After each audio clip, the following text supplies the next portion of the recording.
नवरात्रि के बाद माता जी का जिस तरीके से उद्यापन और कलश स्थापना का जो होता है, नवरात्रि होम के बाद दशहरा मनाया जाता है बड़े धूमधाम से। दशहरे के दिन रावण दहन होता है।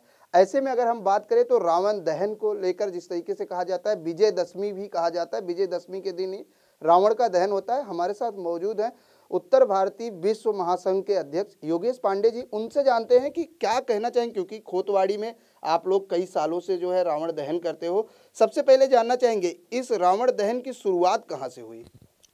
रियल में हमने 23 साल से हमारी संस्था चल रही है। हमने रावण दहन इसलिए लिया क्योंकि रावण दहन का एक उद्देश्य हमारा था, अधर्म के ऊपर सत्य, जो अधर्म के ऊपर धर्म की जीत, असत्य के ऊपर सत्य की जीत, अंधकार के ऊपर प्रकाश की जीत। अर्थात श्री राम जी भगवान जो हमारे थे, इतना बड़ा ज्ञानी होने पे भी रावण जो उन्होंने काम किया था समाज के आज के हिसाब जो बलात्कार या आदर्श की जिद जो भी आ रही है, वो टाइप में ही अगर सोचा जाए या ये कहा जाए कि उन्होंने माता सीता को जो हरण करके लेके गए थे, तो उस समय वो शक्तिशाली होते हुए भी एक राम जी जो हमारे थे, एक साधारण व्यक्ति बन के भी उन्होंने अपनी पूरी ताकत लगा के और रावण का दहन करके, उनकी लंका जला के रावण का दहन करके सीता माँ को हम वापस लेके आए। रावण, हम ये बताना चाहते हैं विजयदशमी के दिन कि रावण जैसे कितना भी बड़ा आज अत्याचारी हो, आज के युग में भी कोई कितना बड़ा अत्याचारी, लेकिन उसका अगर वो अत्याचार करता है तो उसका निधन, उसका वध अवश्य होगा ही होगा। इसमें कोई दो राय नहीं, क्योंकि असत्य पे सत्य की जीत होती है। और ये बताने के लिए और मैं ये भी कहना चाहूँगा कि शुरुआती तौर पे जब हम बना रहे थे तो 10 फीट के रावण से हमने स्टार्ट किया था और आज 30 फीट तक हम पहुँच गए। कल हम बैठे बैठे मैं सोच रहा था कि क्या हो रहा है, आज के समाज में राम की प्रतिमा हम वहीं रख रहे हैं और रावण बढ़ता जा रहा है। यानी लोगों के अंदर जो मन में एक राम और रावण होता है, उस द्वेष में रावण की वध होना चाहिए और राम की जीत होनी चाहिए, पर आज रावण बन रहा है। हम दहन करके लोगों को ये बताना चाहते हैं कि अपने अंदर के रावण को मारो, क्योंकि ये हमारे लिए खतरनाक साबित हो रहा है। चाहे वो भ्रष्टाचार हो, चाहे अत्याचार हो, चाहे बलात्कार हो, चाहे महंगाई हो, ये सब गलत है, ये सब रावण है। जो इनके साथ चलेगा उसका वध होगा ही होगा। यानी ये कहा जाए कि आज कलयुग में जो भी कुकृतियां होती हैं वो रावण के रूप में ही लोग करते हैं। लेकिन जिस तरीके से आपने बताया कि 23 साल पहले आपने शुरुआत की थी रावण दहन की, क्या लगता है कि 23 साल में जो शुरुआत आपने 23 साल पहले की थी, आज उसका प्रतिशत कितना मिल रहा है आपकी इस पूरी संस्था को? प्रतिशत हमें ये मिल रहा है कि आज जो भी हमारे, चाहे हिंदू धर्म के हों चाहे अदर्स हों, उनके मन में एक हम जो भेजना चाहते हैं कि रावण का वध होता है, रावण का वध होगा और राम की जीत होगी। और लोगों की आस्था जो है उसे जुड़ती है और धर्म के प्रति उनका एक, आज एक छोटा सा बच्चा भी अगर आता है और ये पूछता है कि ये क्या है पापा, अपने पिताजी से, अपने परिवार से पूछता है कि वो प्रतिमा देख के रावण का कि ये क्या है, तो उसको पिताजी पूरा उसको स्वरूप बताते हैं, रामायण बताते हैं कि बेटा ये अत्याचारी था, लेकिन राम जी ने उसे उसका दहन किया और असत्य पे सत्य की जीत होती है।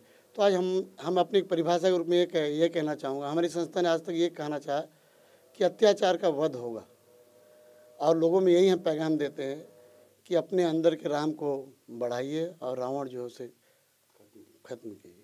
बिल्कुल, अपने अंदर के राम को जगाइए और रावण का वध कीजिए। हमारे साथ मौजूद हैं राकेश मिश्रा जी, उनसे जानते हैं। रोहित दुबे जी, उनसे जानते हैं। रोहित जी, क्या लगता है आज सत्य पर जो है, असत्य पर सत्य की जीत के लिए लोग रावण दहन करते हैं, लेकिन आज के समय में आपको नहीं लगता कि सत्य पर विजय पाने के लिए लोग बड़ी मुश्किलों का सामना करना पड़ता है? ऐसा क्यों लगता है? क्योंकि जब हम एक तरफ तो ये रावण जलाकर लोगों को संदेश देना चाहते हैं कि आप जो है असत्य पर सत्य की जीत का ये प्रतीक है, इसलिए विजयदशमी मनाई जाती है, क्या कहना चाहेंगे?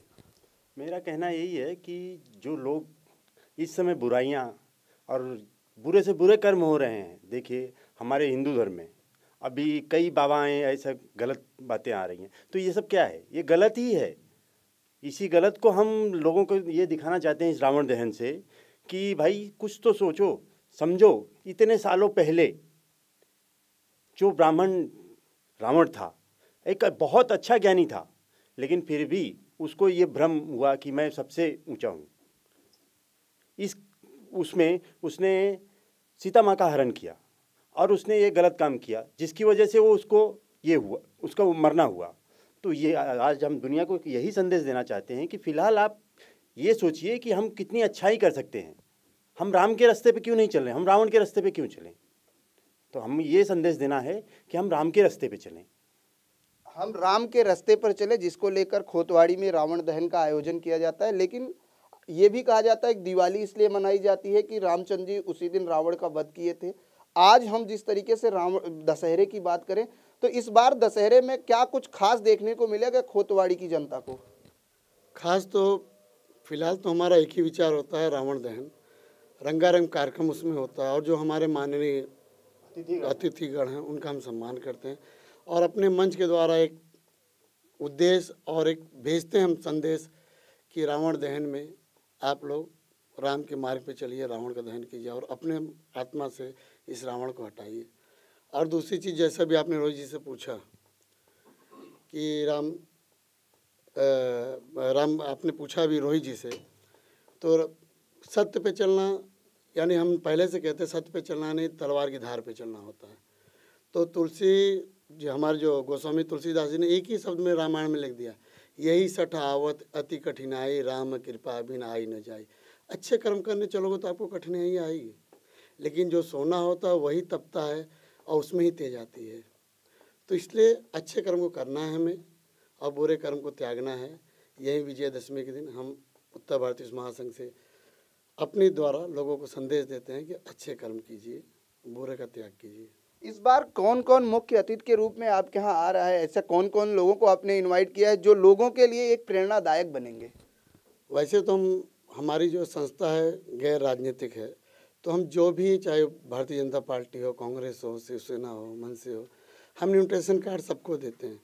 पर उनके अंदर का क्या है, अभी हम उनसे बात चल रही है हमारी, और हमारी अभी बात हुई है। हमारे सोशल वर्कर और काफ़ी अच्छे साइंटिस्ट हैं मुनीर खान जी, उन्होंने भी हमें समय दिया है कि हम आएंगे, ज़रूर आएंगे। और हमारी संस्था उनका आभार मानती है और तहे दिल से उनका स्वागत करेगी कि वो आवे हमारे संस्था में और लोगों को जो संदेश दे सकें, क्योंकि वो स्वयं इतने बड़े वैज्ञानिक है जो अपने आप में एक हस्ती हैं। तो उनका संदेश भी जो लोगों के पास जाएगा वो, जहाँ तो मुझे अनुमान है, बहुत ही अच्छा और सरल स्वभाव होगा। चलिए, बहुत अच्छी बात है कि रावण दहन का जो प्रतीक है वो सबसे पहले तो ये कहा जाता है कि विजयदशमी के दिन रावण का दहन होता है। साथ ही असत्य पर सत्य की जीत होती है। लेकिन एक कहावत भी कही गई है, कलयुग बैठा मार कुंडली, जाऊं तो मैं कहाँ जाऊं, आज हर घर में रावण बैठा, इतने राम कहाँ से लाऊं। ऐसे माहौल में देखते हैं इस तरह की जो संस्थाएं हैं लोगों को सत्य की ओर ले जाने की जो प्रेरणा दे रही हैं, ऐसे में समाज कितना आगे जाता है ये देखने वाली बात होगी। कैमरामैन देवानंद सिंह के साथ प्रदीप शर्मा, इन 24 न्यूज, मुंबई।